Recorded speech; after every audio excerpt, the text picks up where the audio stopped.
I think that we as a culture spend a lot of time thinking about how we want to be remembered. It is seen as completely normal when dying individuals ask loved ones to remember them fondly. And I think that we all spend a lot of time thinking about our legacy and what we will leave behind after we're gone. And I think we spend a lot of time shaping the narratives surrounding those who've died. But the thing is that memory is faulty. Memory is malleable. People get things wrong. People don't understand the full situation whenever they're in it. And we know that your brain, anytime it accesses a memory, changes it slightly. Anytime something's remembered, it decays a little bit. Sometimes lies enter into the realm of memory. And when this happens, lies end up becoming truth, in our minds at least.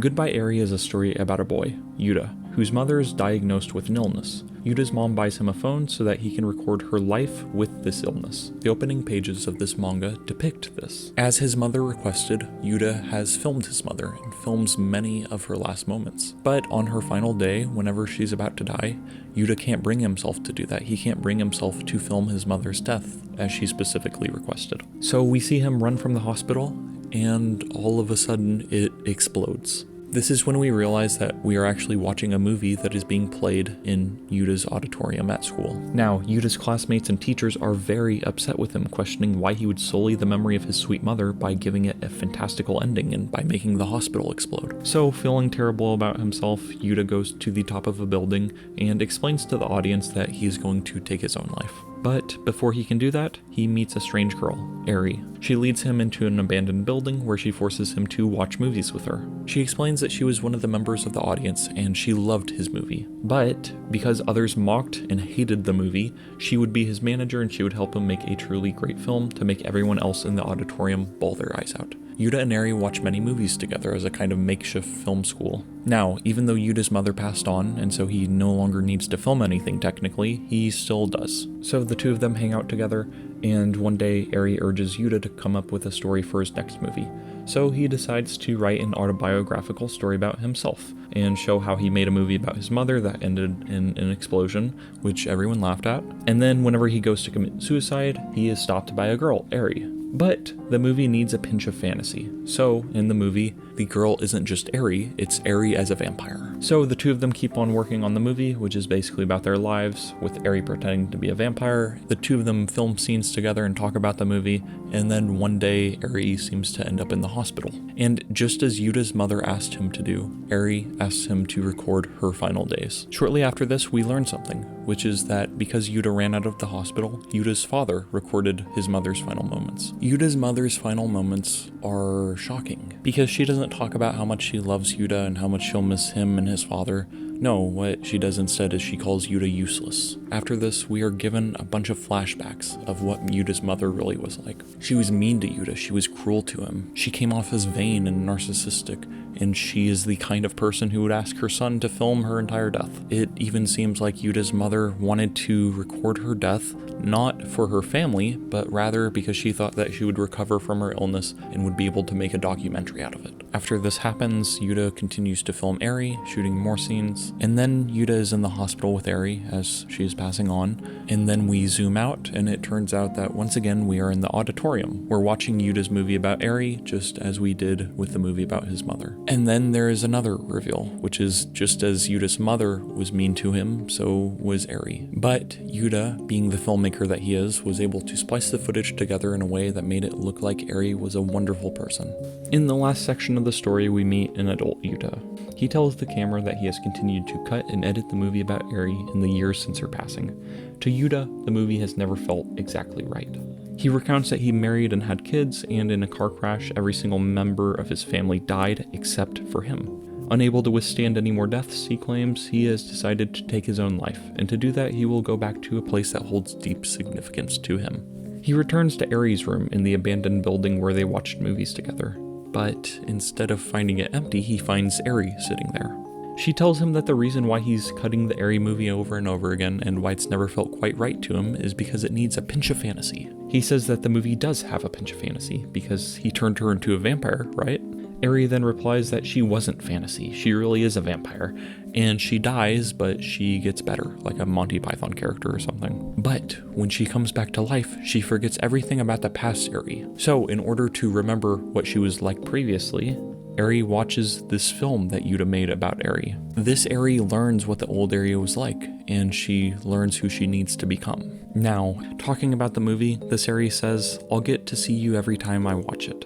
No matter how many times I forget you, I'll remember you again and again." Isn't that beautiful? After Eri's death, we realized from hearing from other classmates that in the same way that Yuta cut a film about his mother making Eri out to be a good person, he did the same with Eri.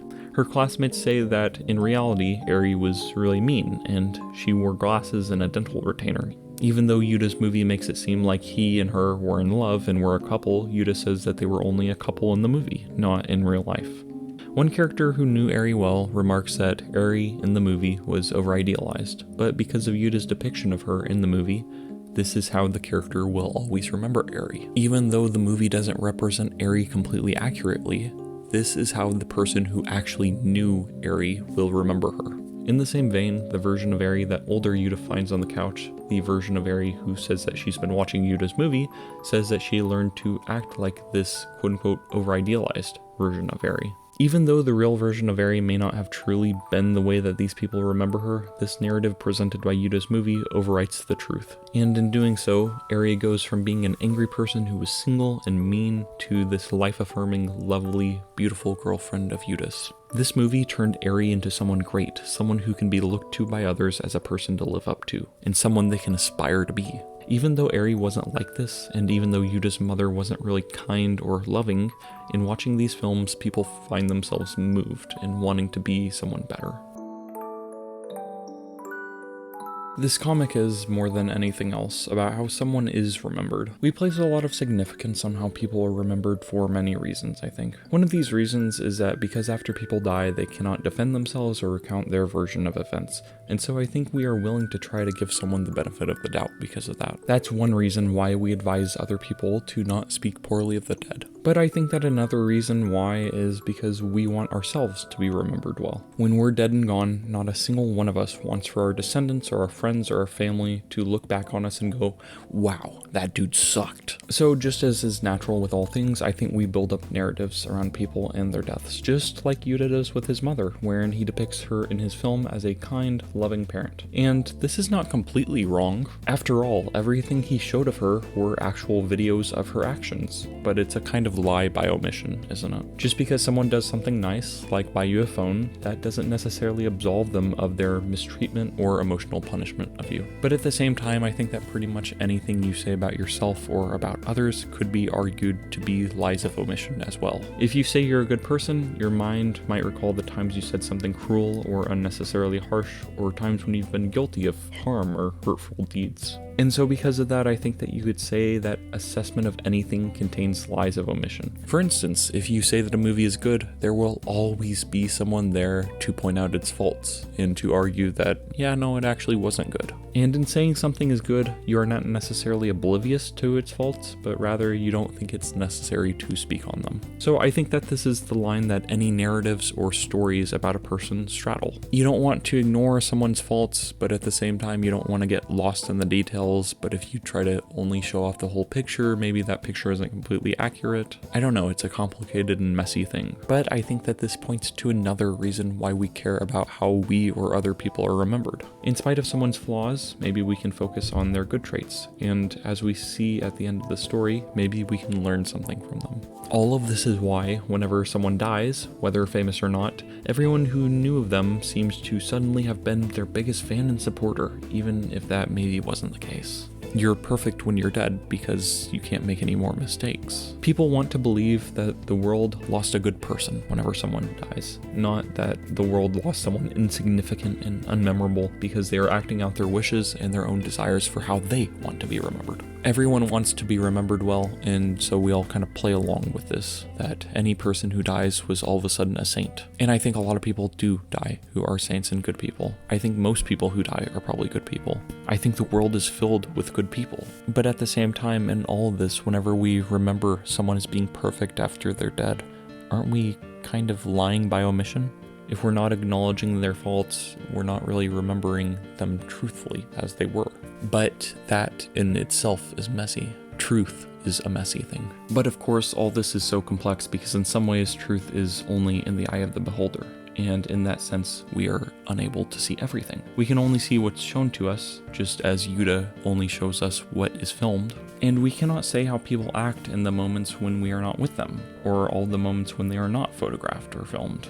Because of that, it's hard to know if our perspective is completely accurate, and the truth of the matter is that it probably isn't. The truth of the matter is that we probably think that some people are better than they are, and we probably think that most people are worse than they are. I think that the way that we remember people is pretty much always faulty. Again, memory itself is faulty. It is flawed. Anytime you remember something, you are changing that memory and your perspective is changing on it. Each day we wake up and we see the world a little bit differently. Each day, as we gain more understanding about the world we live in, our understanding of events or people change. And so I think that in the end, we kind of choose to believe half-truths about people because they help us. Only remembering the good about someone makes us want to be better. When people die, they are gone, and all that you have are the memories. When we die, all that we'll leave behind are memories and any photos or writings or videos. I think that we all kind of participate in accepting half-truths and half-lies about people. We choose how we see people.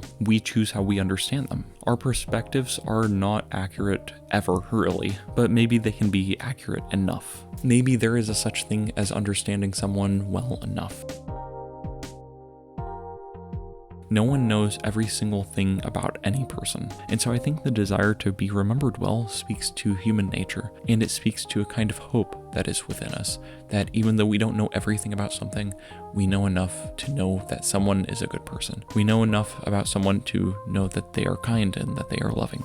And even if they weren't, maybe we can believe that they were, and we can believe that there are good people in the world. Sometimes whenever someone is gone, they do more good in their absence than in their presence. They do more good because they become an idea. This is why the idea of martyrs are so powerful. When someone is dead, they are perfect in a sense. They don't have the opportunity to grow or change, and so because of that, you can project your own thoughts and feelings onto them. You can sit back and go, man, if this person was around, this is what they would say, even if it's not completely accurate. And so I think that our legacies are complicated things. I think that how we'll be remembered is a complicated thing. And really, I think that the best thing you can do if you want to be remembered well and remembered for a long time after your death is to just lead a good life. I think it's one of those great ironies that by chasing something, you are actually less likely to achieve it. I think that inevitably, if you only focus on the legacy you are leaving behind, you will forget to live an actual good life. I think that if you want to be seen as good, and that's all you care about,